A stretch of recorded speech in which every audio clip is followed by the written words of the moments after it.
Hello everybody, welcome back to another 3 Minutes at 3. Today we're going to talk about finding your niche. So, some of the bullet points she has written out here, yes, we have a a board, clipboard. a secret clipboard My that notes. you guys don't get to see, her notes. Some of the things that she has about finding your niche is, diversity of items. What are you skilled at making? What do you like making? And then one of them is what sells. So notice how what sells was at the bottom of the list.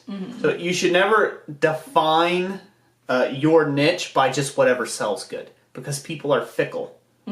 They really are. Yeah. 1 minute roses are selling like hotcakes, and then next minute you don't sell roses for a year. Yeah. So people are fickle. So they buy whatever they like to buy for whatever they like to buy. Like fire pokers may be the hot thing tomorrow, but they're not today. So don't get trapped into that. Yeah. So what's more important in this whole setup here is, what are you skilled at making?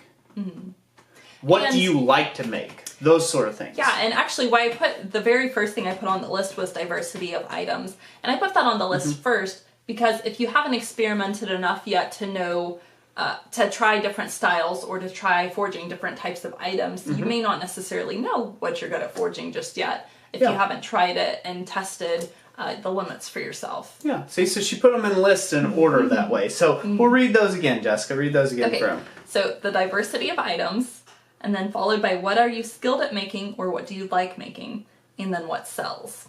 Yeah. And then, once again, what sells is last. So, whenever you're doing the business thing, having a diversity of items, once again, people are fickle. They don't always buy the same cake every time they go to the grocery store. So, having a wide range of items that you offer, not too broad, so you're not stressed out, but having kind of a wide grouping across all 4 seasons will help build you a much better and complete business.